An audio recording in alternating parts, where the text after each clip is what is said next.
Andreea Gorbatâi is an assistant professor at the Haas School of Business at the University of California, Berkeley. Go Bears! In the Management of Organizations group. Her work focuses on new forms of organizations and organizing, bias and discrimination in organizations and markets, and challenges related to data readiness and digital transformation in organizations. A native of Romania, Andreea relocated to the Bay Area about 9 years ago for her job as a Berkeley professor. Fun fact, Andrea's favorite pre-pandemic hobby was Argentine tango. Her new pandemic hobbies include jogging, long hikes, and fun STEM projects with her children, but perhaps, unsurprisingly, not online schooling. Please give it up for Andreea.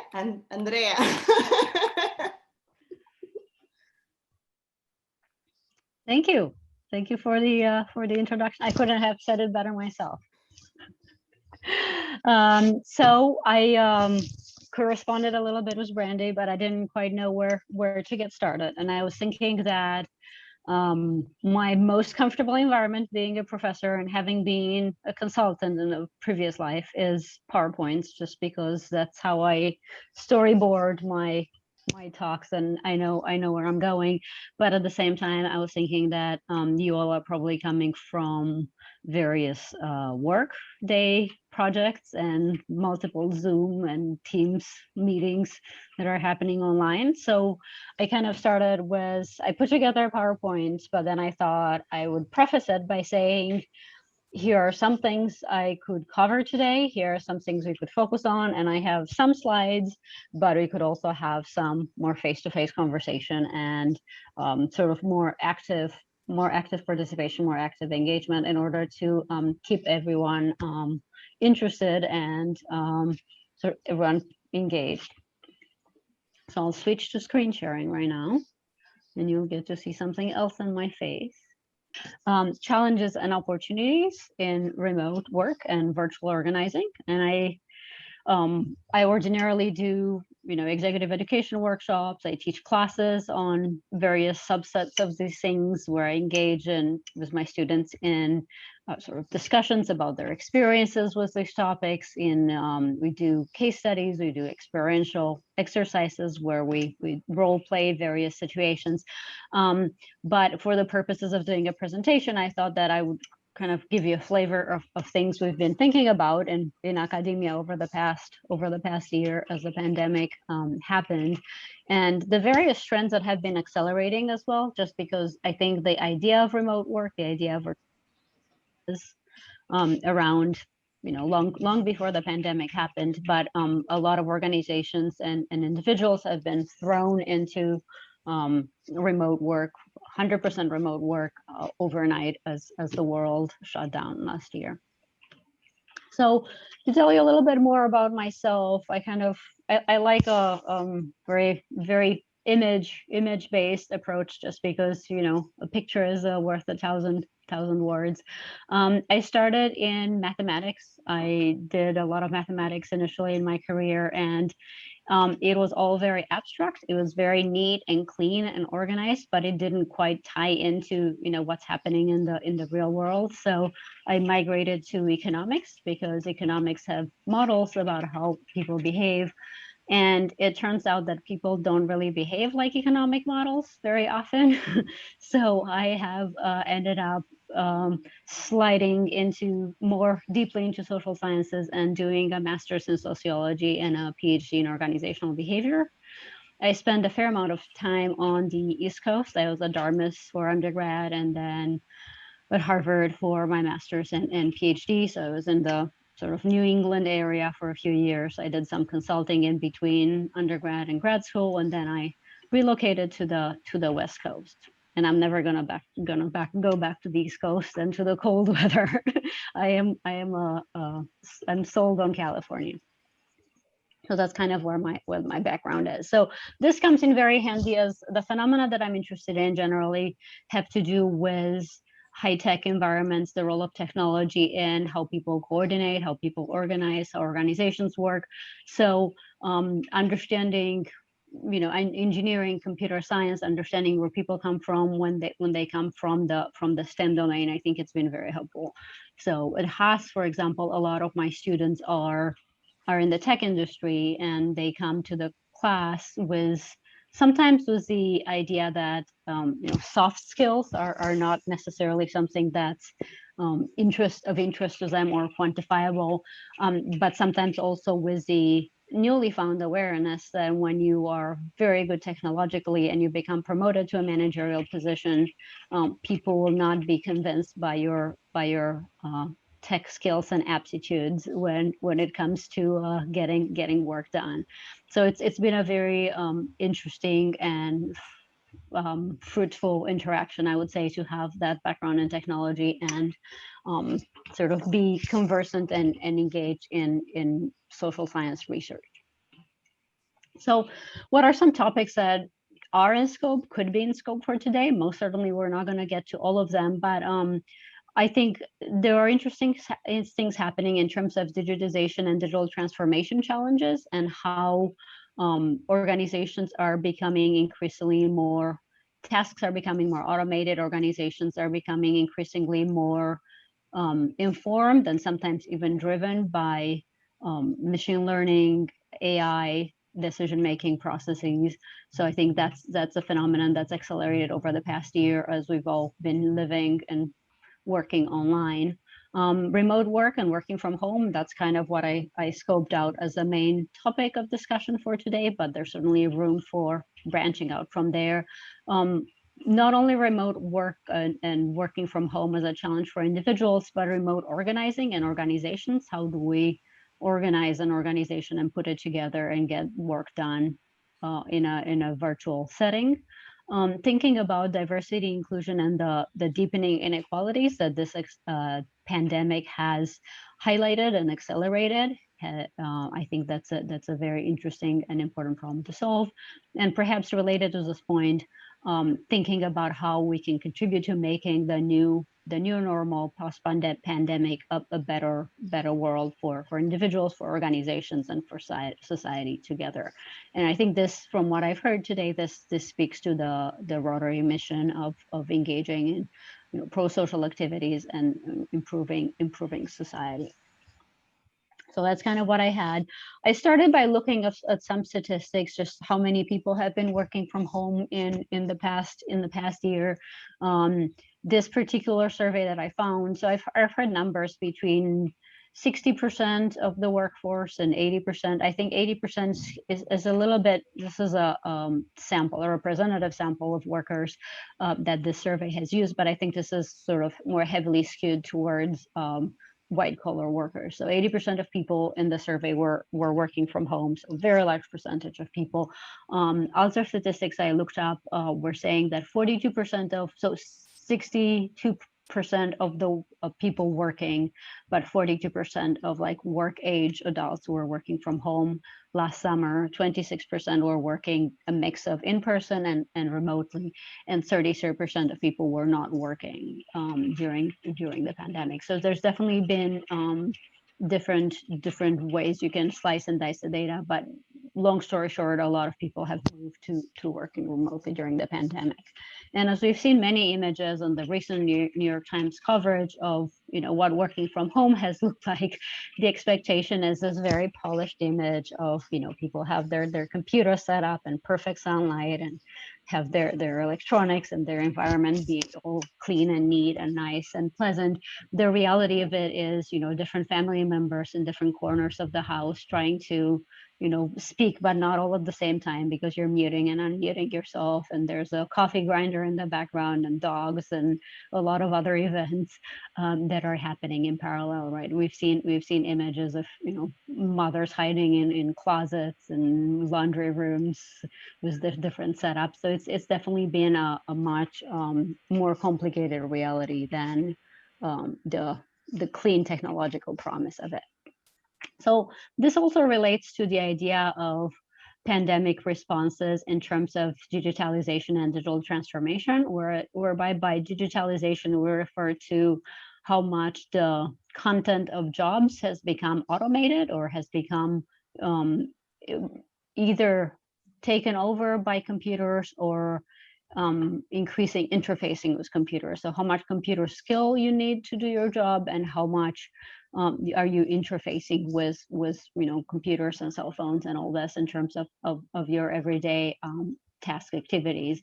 And I think that's interesting because even before the pandemic, data was basically showing that the job digitalization overall, and so this is 2016 data, is a 2017 Brookings Institute report, but basically you can see that between 2002 and 2017, the overall, out of the overall labor market in the United States, the number of jobs that are highly involved computer engagement has increased substantially from 6 million to 32 million, and a lot of other occupations have increased also, like medium interfacing with computers. And the biggest drop has been in the less digitalized jobs. They've been disappearing. So even people without college education or with high school education levels, they've been increasingly expected to interact more and more with computers and computerized systems. Can I interject a question real quick? Oh, definitely, please. So if you're at a computer, your commodity is information. But there's a limit to information. Like I can't go to the grocery store. Information is not going to feed me. It's not going to do certain things. And so has anyone projected out what the future might look like as far as the different sectors? Like this is what we think is going to stay hard commodities. This is what we think is going to be information. Because I think we've realized that information can be very valuable and very powerful, but it's not going to be everything. I'm just wondering, futuristically thinking. Well, I mean, there is futuristic, sort of the futurists of organizational research and labor research, and then there's the Arthur C. Clarke visions of science fiction worlds where we interact virtually all the time. So I think the next slide might to some extent address this, in the sense that even for occupations that previously didn't have a lot of computer interfacing, so we obviously do need, as we've learned, especially this past year, where we have been feeling isolation and we have been feeling the lack of social interactions in restaurants and concerts and arts and all the things that happen in person. There are even occupations such as tool and die makers that increased in digital score overall dramatically, because there are a lot of things that are becoming increasingly computerized and driven by software. So I would say that it's becoming increasingly difficult even for people in lower. I can see surprise. I'm happy to share the link to the full report that I extracted this from. And I explain how they calculated the scores as well. So I think that's definitely been the case, that a lot of jobs have become, as we have data on how do you cut things,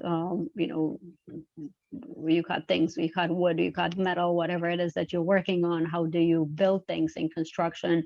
You can see construction managers as another occupation that's become highly digitalized.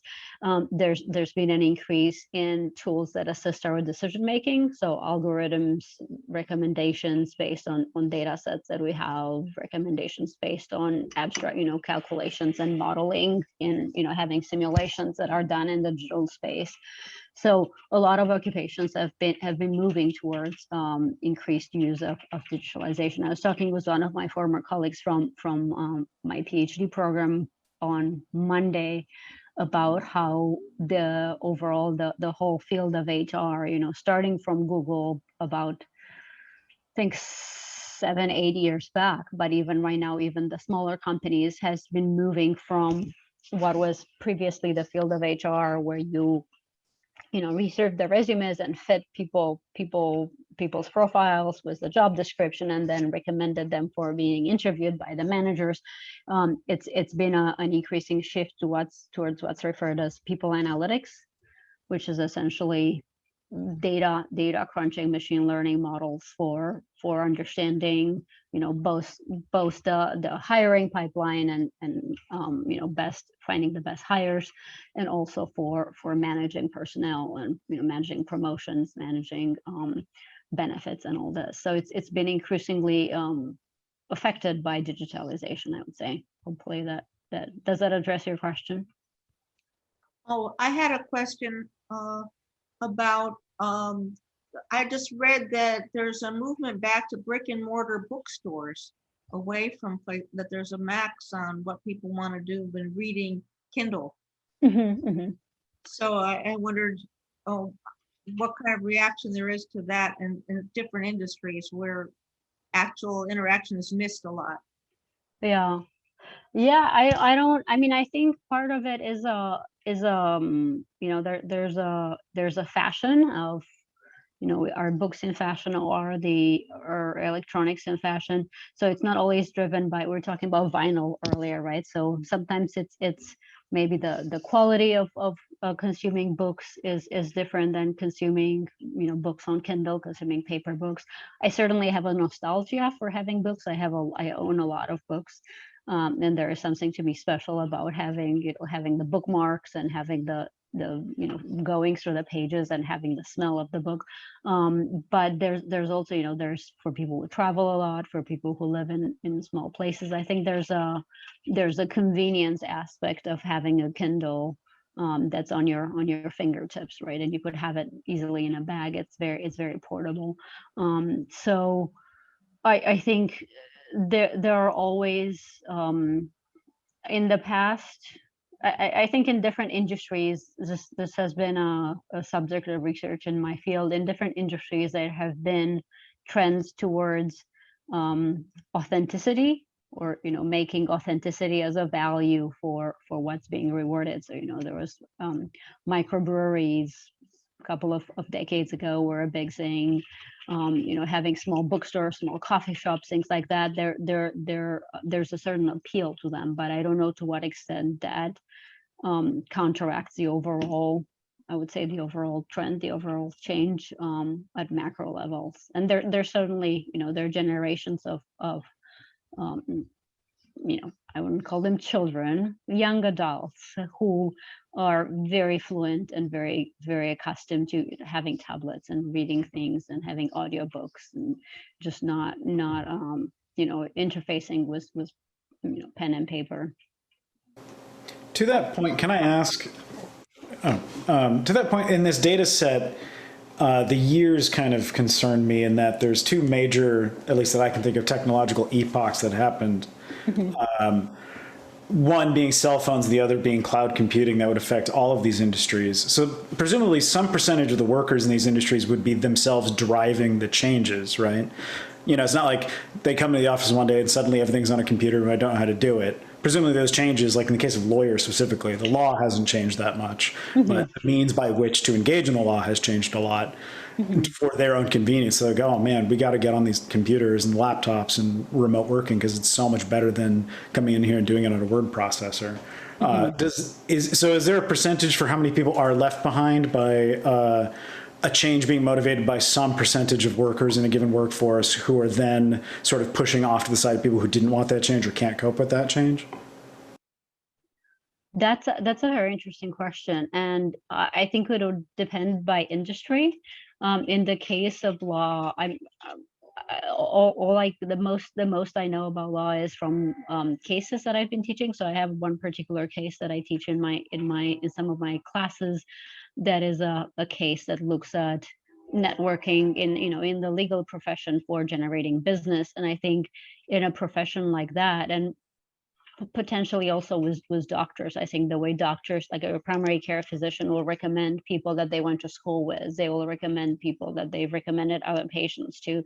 So for professions that are very much based on personal networks, I think that to some extent, like you might not see, for lawyers, for example, I think a lot of the difference has been in the job of paralegals, for example. So people who would put together paperwork, who would find the references, who would clean up the documents. And I think, right, if you have a firm that's reputable, that's been in the business for a long time, you have, you know, you can command the prices for your services that allow you to have a team of paralegals. Is it better or worse than having a software that automatically recommends it? I don't know. You could have very good paralegals. You could have top of the industry software. So it's hard to tell whether you probably wouldn't be losing clients if you're not in tip-top digital shape, if you're you have a reputation as a good legal firm, for example. So I think it depends on industry too. In an industry where the cost of a project is the main determinant of who does it, for example, if your costs are lower than the other person's costs because you've automated a lot of things, then you would be losing business. I think we have a hand up or chat, a comment. Oh, how much it was just Zoom? me. Well, it was kind of in relation to Lisa's question about, bookshops becoming popular. And I kind of wondered, in your virtual co-working space, the curated background, and I'm wondering if physical items, especially books, if it's kind of like a social flex, if you will, of like what you're into. Like, it tells a lot about you, what you have around you. And I wonder if that's in relation, and if we'll see more of that, or of a eventually companies giving guidelines as to what you can have in your background, and what that is interesting. Yeah, so one of the big debates that I know we've had in our own setting is whether to demand that our students have their video on or not. And it's another topic that brings up inequalities, right? Some people don't have a pretty space or don't have a dedicated space for their classes, right? So they're hiding somewhere in a corner of their room that they're sharing with two other roommates downtown San Francisco or something. So and then you have the virtual backgrounds. For me, actually, the virtual backgrounds have been rather funny, because I tend to speak with my hands a lot, and the hands go in and out of focus as the background as the background is going over them. So it's kind of it impedes my language.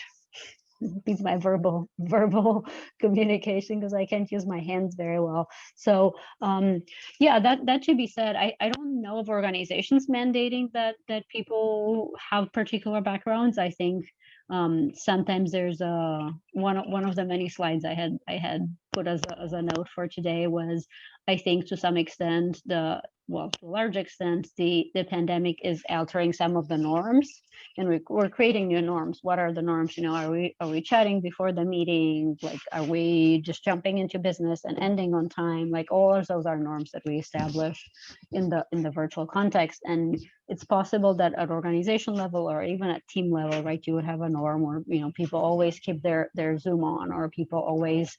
Sometimes it's I think one of the more interesting Zoom sessions that I've done is someone was trying to get emotional engagement from a participation, and they've had people put on as a background a picture of a setting that was meaningful to them in terms of professional development, or a professional conversation that was like memorable for their development. So kind of having that, a picture of that cafe, a picture of that university in the background. So there are different ways to use the virtual space. And I don't know if necessarily, I would say that I don't think that Zoom contributed to the purchase of books. I don't know if that's, if anything, the mechanism that I would think of in social sciences, we always say you have to have like multiple hypotheses for mechanisms of what's happening. I think what might be happening is that people don't want to be in front of their computers. To Lisa's earlier question, I think right now with people being in front of their computer all the time, like if you can put the computer down and open a book that's a physical book, that might be there might be an advantage, instead of switching from your tablet to the computer to the Kindle to the cell phone. Although we are definitely very, very deep into technology. And that's another point that came up when the earlier question was raised about information. I think one of the things that we are producing and competing on is information, but I think the other one is attention, and the limits of like what we can consume, what we can learn, what we can compute. And it's digital information is kind of, we have video, so there's a little bit of multi-sensory engagement, but I don't think it fully reproduces the sensation of engaging in the real world with someone. You have the coffee at the meeting, you have the bagels that smell good, and you hear people laugh, and it's a very different sensation. I had the Berkeley magazine recently cover one of my research studies that was about gathering, sort of gathering in physical spaces, and the role of emotions in fostering a shared identity, a collective identity. And that's one of the things that I realized in my class. I've taught in the evening MBA program, I've taught the same class for several years, and I already know where my jokes are. I know where to pause like a comedian, and not having that, everyone's on mute because people have things happening in the background, and there's noise and there's echoing and all sorts of unpleasant things, and not having that experience of collective shared laughter has really changed the classroom experience. I would show videos in my classroom, and I would know people are going to be surprised, are going to be, and it's a collective response, and missing that dimension of having the collective response has been, it's a lot less in terms of engaging with each other. It's a lot less from the shared experience of a meeting. So yeah, I think that's a significant change. So, I had this other, to go back to the storyline that I had. I was thinking about, what the new normal would look like, and, post-vaccine, since we're just talking about vaccines, and to what extent the new normal will be different or could be different. So I was hoping that would be a conversation that you would be interested in engaging in. And more specifically, I was thinking of, are we returning to the normal that we used to have before the pandemic, or are we able to reimagine a new normal? And there's been a lot of conversations in the past year with the Black Lives Matter movement, with a lot of initiatives that deal with better, like more equality and inclusion for women and minorities. But at the same time, there's been the realities of the pandemic, like women leaving the workforce, a lot of minorities having worse healthcare and like worse access to vaccines. So I think those are conversations that we need to continue having, and change that we need to participate in. So from here on, a lot of my thinking and my focus was on my slides was more into thinking about how does working from home affect organizations, and how does working from home affect individuals. So it's more focused on individuals, given that I didn't know if people participating in the meeting today were were necessarily CEOs or founders of organizations, or were people who are struggling to cope with the realities of having a virtual workplace and a virtual life during the pandemic. So I'll pause in case you have questions, or there's a particular topic you wanted to focus on. And if not, I got a quick question for you. Yeah. Are you noticing much as far as work hours are concerned? It's kind of recently come up a couple different places that I've seen where, with the lack of separation between your home and work environment, people are now working 10, 12 hours, 6 days a week as a new normal. And it's like, we know that, this teleworking is not as efficient as it was in the office, but the expectation is the same amount has to still get done. And so the only way that works is longer hours. Yeah, I've been thinking about it a lot, because so I could cover the slide quickly. I will sort of highlight some of the points I think are salient, and then move to the individual issues. Well, I have a list of pros, a list of advantages, and then perhaps lengthier list of disadvantages that are resulting from the situation. But I think essentially one of the reasons is, yes, it seems like a lot of people would like flexibility in terms of their work setup, and not having to commute every day, and not necessarily working from home, but working remotely. So having different work arrangements than we had before. Yet at the same time, there've been, I've seen figures, but it's hard to estimate how it impacts different industries. A lot of people are unemployed. There's been a lot of layoffs. There's been a lot of companies closing down. So I think a lot of people are feeling the squeeze of doing as much as they can and working as hard as they can in order to avoid being laid off, in order to avoid being unemployed.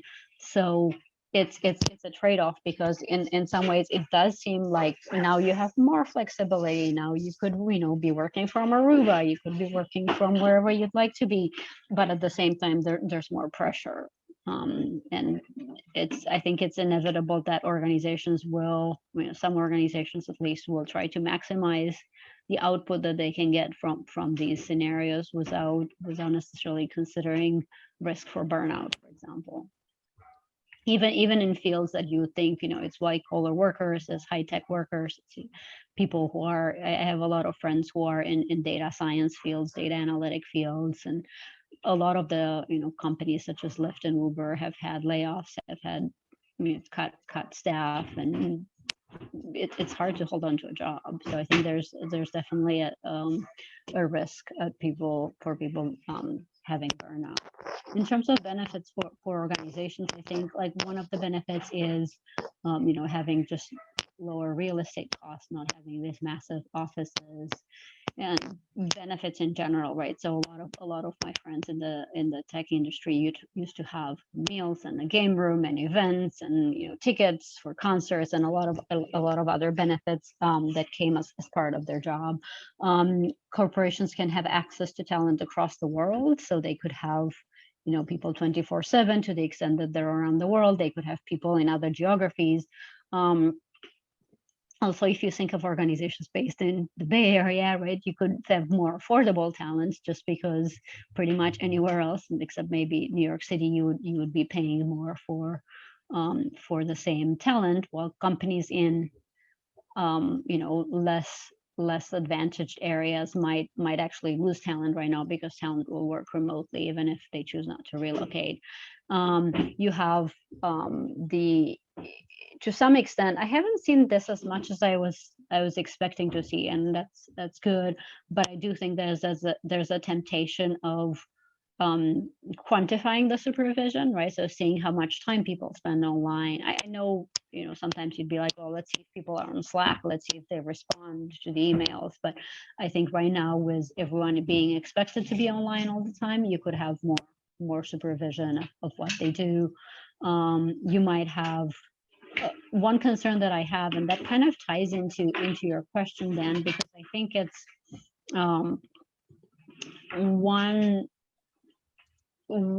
there's always the question in organizational theory. There's been the question of where are the boundaries of a firm? What is the talent? What are the capabilities you need to have inside the firm? Are people you need to have on staff and have them as skills in the firm? And what is it that you can buy as a contractor or outsource in some way? And I think that's increasingly with technologies, there's been a lot of outsourcing happening historically in the past few decades. But right now, I think because we're all forced to be in these Zoom meetings, and we jump from this Zoom meeting to this Zoom meeting, there's a feeling of, well, maybe these people can just be, they're working for these things and then they're working independently. So there could be a switch towards having more contractor type of work, I think, whereby you are giving people a particular task, but you're losing, as an organization, you're losing a lot of the synergies that happened when people work in the same organization, when people are co-located, where people generate ideas together. So I think there's a loss there. I haven't really heard this in the media, but I think when you start having talent that's distributed, you might also have costs of benefits going up, like people being in different locations, so you need to cater to their local needs. So there might be outsourcing in that domain. And it definitely pushed a lot of organizations to be more digitized, and transformed digitally in various ways that weren't necessarily planned or well thought through. So I think there's been pros and cons for organizations, but overall it's interesting to me that a lot of organizations are actually planning to permanently allow remote work, and some of them are instituting the idea of having remote work post pandemic and the post pandemic work. And when you look at people's preferences, the preferences tend to be mixed. So in a Gallup poll of U.S. population, you can see that some people are working remotely and they prefer to work remotely, but others would prefer returning into the office. So thinking in terms of, this kind of gets to Dan's prior question a little bit closer, thinking of what people get out of being at home, or being, I said working from home, but it's working remotely in any kind of setup. You would have flexibility in the location. Not only are you working from home, or you're working from a coffee shop or library or other location when the world reopens, but you would have some flexibility in the geography of where you work. So in the Bay Area, there's been this phenomenon of seeing a lot of people moving 50 miles away, 80 miles away, so not quite in the city area, when you wouldn't be expected to be at work every day. And then you have some flexibility in timing, right? So you have Zoom meetings or some sort of virtual meetings, but then you could have flexibility on when you're doing your work. You don't have a commute, or you might have less commute. You have more automation in some tasks, just because we're engaging in more digital information. And to some extent, maybe more customization, personalization of what you do and how you do it. So these are some of the things that came up in terms of working from home and things that people appreciate from it. So ability to spend time with family was another one. Although I was listening to the Colbert report, Colbert show the other day, and there was a talk about how not only did we have a lot of quality time with family lately, but we've had a lot of quantity time with family. So there are sometimes there are trade-offs, right? So you want to have a balance between quality time and quantity time. Sometimes it's been a lot for many people who are stuck in very small environments. At the same time, there were costs in terms of work-life boundaries and balance. So one of them would be the pressure to be always on. Like, you're going to be at home. Where are you going to be? We know you're home. Like, why are you not on your computer? Why are you not responding to messages? And just in general, a difficulty of doing this transition. Like for myself, I realized that I would either drive or take the bus or walk to campus. It's about half hour kind of either way, because I cannot park very close to my building. So I would have to walk from the parking lot, even if I drove. And I would catch up with a friend. I would listen to a podcast. I had this decompression time. This was like a buffer time between working and being home. And of course, I always, I end up doing some work when I'm with late at night at home, but I would have a structure to the day that was more predictable. Whereas right now, my children are in the other room and they need to be on Zoom links, and I need to log them on and log them off, and they want a snack while they're in the meeting and I'm in the meeting, and then there's a lot of dishes, and there's just like more laundry because they're trying to be clean. So there's all this overload that is happening as a result of everything happening at home. Even when you're at work, sometimes you'd buy a lunch from the store next door and throw the wrapper in the trash, whereas when you're home, the lunch is a mess because you have to make it yourself, or you have takeout, and then you have the trash you have to deal with. So there's a lot more happening, a lot more pressure in the work life interface.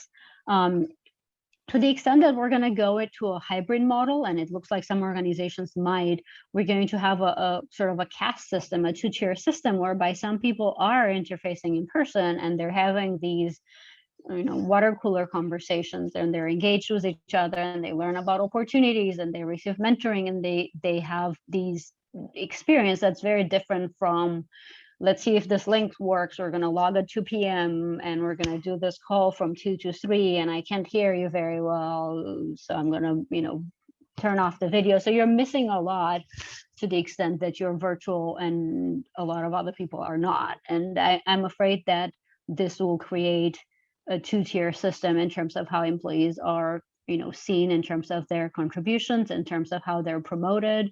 and evaluated. It's possible, people who are immunocompromised and are not able to get the vaccine, people who are elderly, people who, women who have to continue taking, engaging in care activities, will be disadvantaged by the system, or minorities who have extended family at home that they don't want to put at risk. So I think it's a serious consideration. There are new forms of supervision, as I mentioned, and there is this Zoom fatigue that it installs when we are on an ongoing basis online. Thank you, Sue. So yeah, there's been a lot of research some research that came out of Stanford earlier this week that was talking about the idea of Zoom fatigue and like how this manifests itself. And I think it's true, and I think it's super interesting. The way I've come to think about it is that it's in some ways it's too much, because you can see everyone's faces and they're really big, and you can see if people are smiling or nodding. Some of you are kindly nodding, so that's helpful. But it's more stressful, because ordinarily you wouldn't be seeing everyone up close. You wouldn't be examining everyone's faces, and everyone's examining your face. There are norms we have against staring at people that right now we know we're breaking. So it's very different, and at the same time you are always on, you always see yourself, and you monitor how your hair is looking and how things are, and it's much more intense. There's this sort of a primate, like mammalian instinct that's being kicks in when you're like staring too close at people all the time. That's sort of like puts you in overdrive. But at the same time, as I was saying, for me, I think a lot of the in-person interaction has a human warmth to it. It has the laughter and the sometimes it's even the awkwardness of human interactions. So I was reading this study that was talking about the neural aspects of like those neuropsychology of laughter, and it actually turns out that research has set out to study why people laugh, and they were trying to understand what makes for good jokes and what are situations where you laugh. And they went out to interview people on the street, asking them they would stop people on the street before the pandemic and ask people to tell a joke, and the laughter didn't come from people telling good jokes. The laughter came from people laughing about their friends being awkward about not being able to tell a good joke. So it was a social laughter. It was a belonging laughter, not a. So it turns out that we laugh, I believe it was 4 times more, substantially more. We laugh with other people. We rarely laugh out loud alone. And a lot of the laughter that happens is like, I get you, like, this is funny, this is awkward, it's okay, like it's just a form of bonding and belonging that we're pretty much missing, I think, in the online world, or it's much less frequent. Although someone did start their microphone, so I didn't know if they're going to laugh right now. So, but I have a question then to that point. I mean, basically humans are social animals. Going into this virtual space really drives us into the intellectual space. I mean, that's how we are interacting here. And when, for a variety of things, developing a corporate culture that used to be a very sensitive area in terms of differentiating companies, and it's almost impossible to create culture when all you're dealing with is the head. Further to that, when you're solving problems, it doesn't come from sitting in front of screens and just trying to answer questions. It comes from a process that is born out of social interaction. So where do you see this equilibrium coming from? Where will we balance out on this?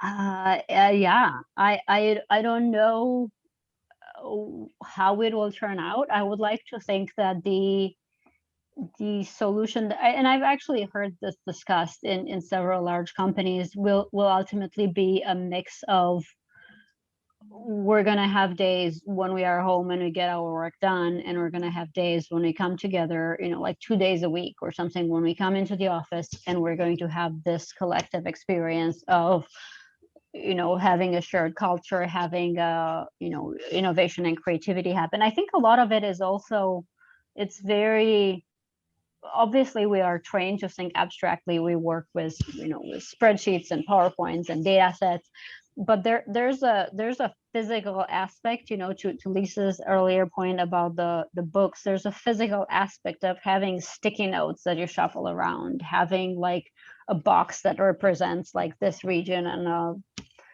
cup holder that represents the other region, having the actual visual thing and the interfacing with those artifacts, interfacing with those objects. So like that's the other big aspect of culture is artifacts.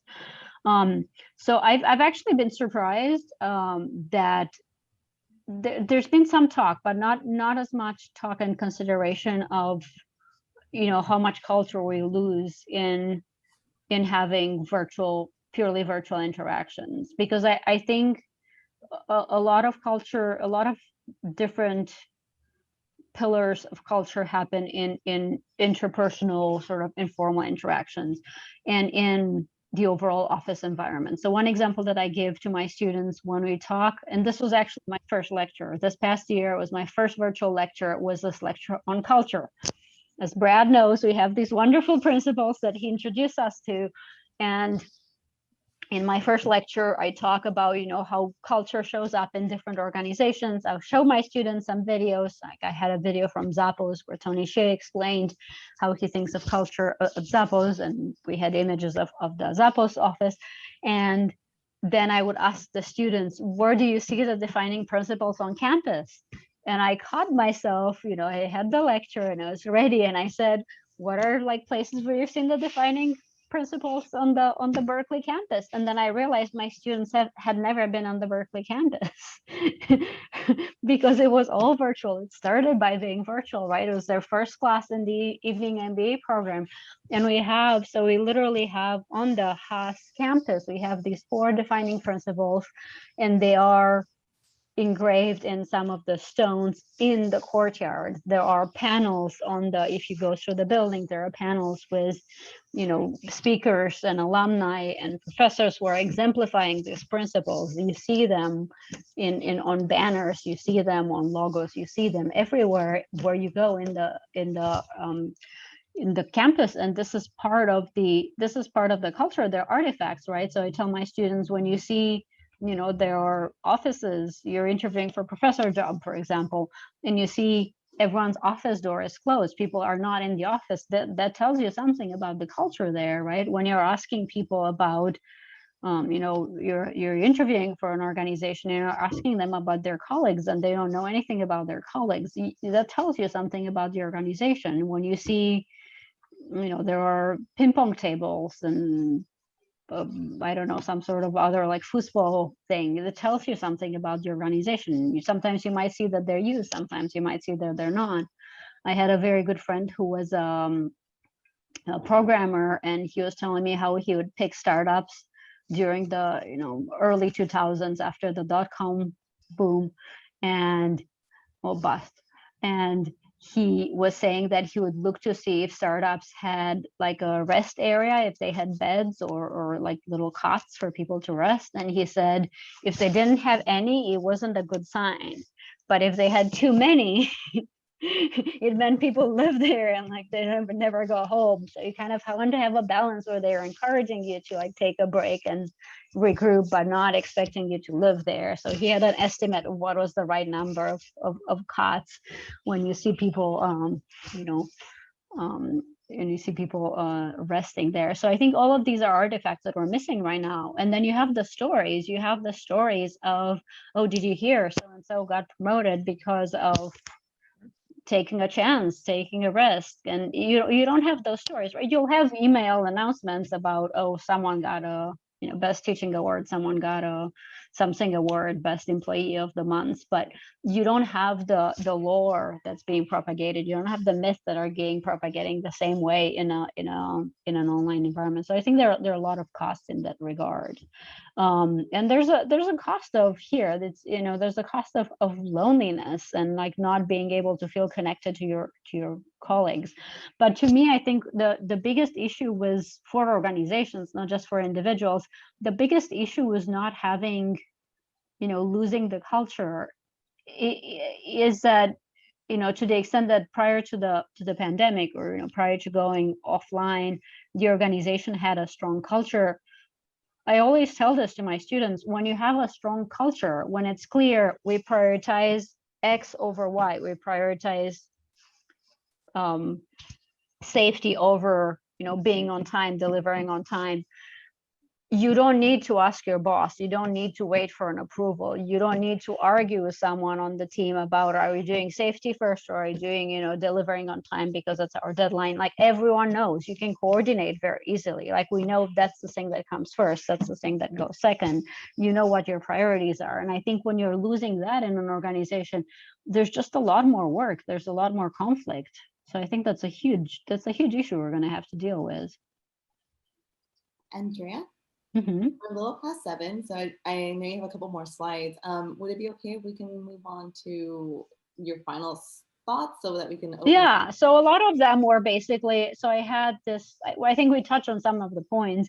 So I was thinking of more subtle dynamics that are happening as we're transitioning from, we're engaging in online work and online organizing.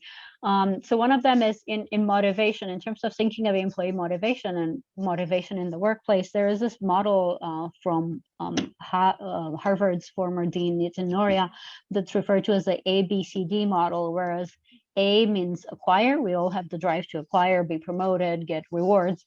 The drive to belong, which is the B, the drive to comprehend, which is the C, the learning, and the drive to defend, the drive to defend our team, defend our values. And I think, and their finding from research is basically that we all need different proportions of those, but we all need all of them in order to feel fulfilled in the workplace. And I think that the one that's been challenged in the past year the most is the drive to belong. There's certainly a lot of fear about being laid off, about not being left out, but the drive to belong, I think it's been most challenged in the online world. Then there's the challenge of diversity, equity, and inclusion, and related to this, how we do mentorship, how we do role modeling in online environments, just because we're missing a lot of the elements of online. Of offline in-person work. Then we have a fragmentation of culture and norms where we don't see how other people are doing things. So in one of my projects, I've been working with a maker community, and I went to maker spaces to see how people create and learn and innovate. And I was studying innovation and entrepreneurship in those settings, and you basically see that a lot of what happens is that at the interface of, to Brad's earlier point, that's an excellent point. It's the interface of tools. So, you're using a 3D printer and I'm scheduled to use it after you.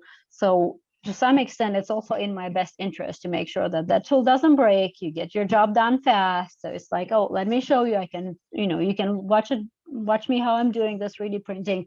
I can show you how to set it up after I'm done. So there's interface that happens with physical objects that we don't have right now. So I think that generates, a different culture, generates different norms in terms of how we engage. There's the concept of psychological safety, feeling safe to make mistakes. And there's this absence of warmth, of laughter, of sharing the awkwardness of being humans together. So I think there's a lot that could get more difficult in online settings. There are informal networks, how we interact with each other. These are being lost. And overall, I think there's just a loss in the collective identity feeling. I found this picture and I was thinking how it felt to be in a crowd like that. I'm an extroverted, so I really miss being in a big group. So we don't have this feeling of like, wow, like this is really cool and we're participating in this, we're going to make change. It's very different to have that sensation in an online environment. And then we have the question of leadership. And like I like to tell my students, I think that's like one of the being in some ways an outsider, being newly minted American citizen.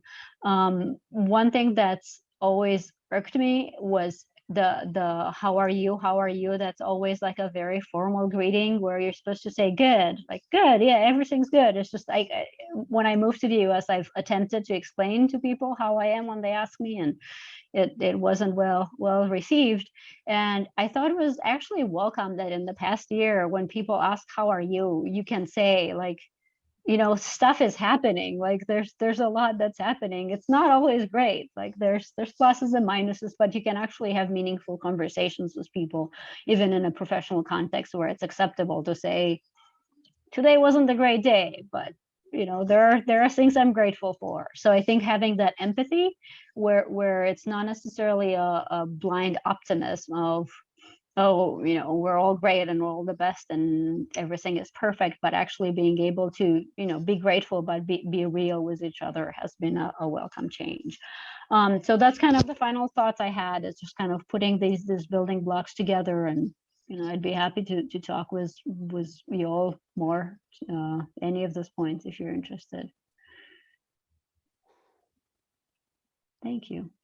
I leave it to the group if there's any more questions. I don't want to hold you if you need to get to dinner.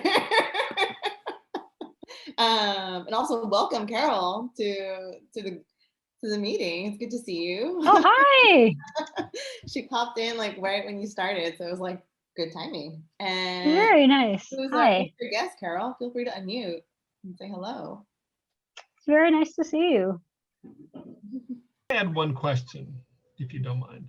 Yeah, I'm here. In your work, where do you believe it will find the most utility in a business? We will find the most utility in what sense? Do you mind As a expanding? startup, as they reorganize post-COVID, like what's the utility of the information that you are, I guess, synthesizing? I think the main benefit would be in terms of thinking about organizational change. One framework that I really like to use in my work is thinking of an organization as a wheel that has spokes, and things need to be or gears, but spokes, because I like the idea of spokes because it's like it has to be. There was there was one like personal like self-help chart at some point where you had to have all the sectors in balance. I forget what that was called, but it's exactly the same idea where you have the leadership of the organization, and then you have the organizational strategy, which we will assume for the sake of this mental exercise that the strategy is there and it's solid, it's the right strategy. But then you need to have the people that have the skills and the talent and the motivation. You need to have the culture that enables them to work together, and you need to have the formal organization and the policies and the reward structures in place for them to get the work done. So we have these 4 pillars that I think right now are being aligned in a new setup, and you need to get this alignment whether you're a startup or you're a large organization. I think you need to establish new habits. You need to establish new ways of doing work. And can I follow up on one question? Wouldn't there be different strategies based on different industries? For example, I can think of a creative industry where you want everybody to barf out whatever they think. And then I think maybe construction where you say, go do X, and the guy does X. So wouldn't there be different organizational strategies based on the industry? Yeah, I would think of that as falling partly under, partly is the culture of the organization, and partly is the formal structure as well. So a creative organization might be more flat, where everyone can say what crosses their mind, and then you're putting the ideas together and coming up with a product. And even then, whenever we execute, we have a plan to execute in a structured manner. Whereas for construction, we can't have everyone adds their favorite pillar to the construction. So it's a more hierarchical organization by design. So I do think some of those will continue existing, but the way we communicate will change. I also think that, so this is somewhat outside scope, but it made me think. I gave a talk at some point at the Naval Postgraduate School in Monterey, which is not, so the talk was in the management department. I taught a management class there, and the talk was on this organization that's called Top Coder. So it's basically an online decentralized competition for writing code. And I had a very interesting question coming from one of the students that said, to what extent is this applicable to the military? Because, the military is a very structured and hierarchical organization. And I was struggling to improvise as I know nothing about the US military. Or, I know from the movies what I know about the US military. And one of the students in the class, so the students in those classes are sort of like civil engineering, military students doing their masters. And one of the students actually offered that he was on I think army command, where they are actually working with decentralizing decision making, just because with drones and all the military technologies that's happening, you need to make decisions on the spot, and you cannot wait for orders to come from the base or from the US or from the general or whatever. Like, you need to have a game plan, but you also need to have the ability to improvise and respond more flexibly. So I think we might see a new balance coming in terms of centralization and decentralization in a lot of organizations. Well, if there are no further questions, and Andrea, thank you for your time. Let me. My pleasure. Oh, geez, my dogs. As a thank you for speaking with our club tonight, we are going to donate some vaccines in your name to Yay. out. Yeah, as you kind of heard from Dan a little bit earlier, one of our biggest goals is as an organization is to eradicate polio. Currently, it's only endemic in 2 countries, Afghanistan and Pakistan, and actually later last year in 2020, it was eradicated in Africa. So we're making great strides. Thank you. So we really value your time and hope this donation, commemorates your time speaking with us. And we'd love to stay in touch. If you don't mind, we'll add you to our newsletter and let you know what we're up to. But thank you so much for your newly merged newsletter. Yeah, I love you weren't here when I mentioned I've made some edits within our MailChimp newsletter to kind of reach a broader audience, not necessarily the largest audience we have, but just other like Rotarians. That's why Jeff was able to make it today, because I finally was able to kind of gear an email out, not just to him, but other people that we've kind of thought, might be a potential member. So it's a work in progress.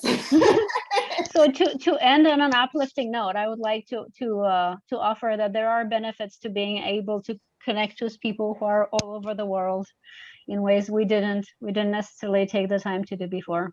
And many more people are being reached by technology now. Yeah. And using it.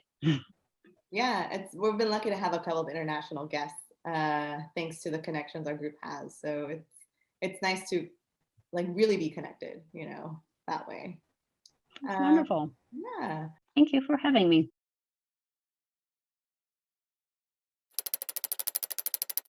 Rotary.